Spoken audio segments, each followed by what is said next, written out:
In Luke chapter 6, we have an experience where Luke chapter 20 or 22, chapter 22, we have an experience where Jesus had to say to Peter, Peter, Satan has desired to sift you like wheat, but I have prayed for you.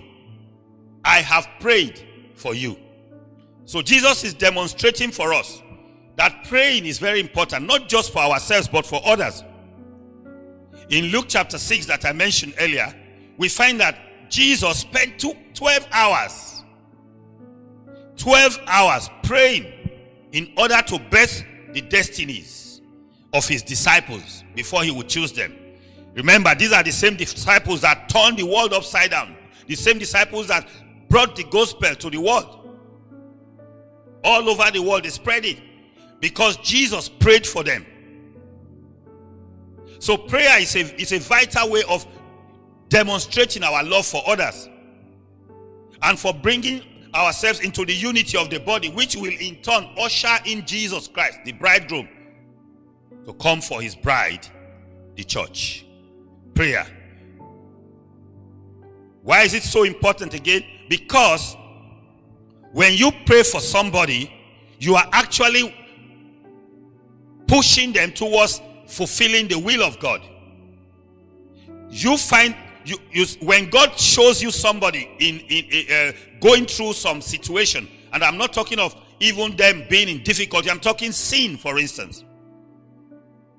When you find somebody in sin, the Bible says that when you pray for them, you can deliver them. There are people whom you will try to rebuke, you will try to redirect, to convict. You can't convict them, only the Holy Spirit can.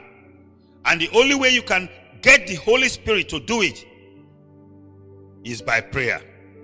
Jesus prayed extensively for his disciples and even for all the Christians to come. And I believe that everything that Jesus did was giving us examples of how to do things. We are going to see various examples today. We also see how Paul again and again prayed.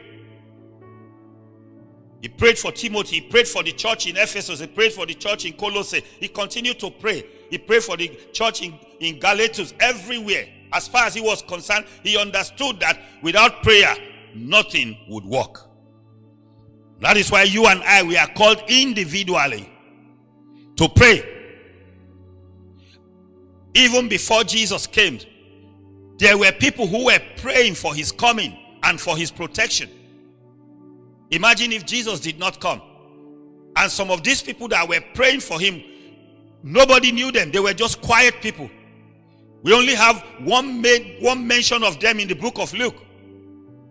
We have Simeon and Anna. These are two people who were looking forward to the coming of the Messiah, and they prayed him to come. They prayed him to come. They prayed him to be protected. Sometimes we think that we don't need to worry about praying about things that God has already said. We still have to.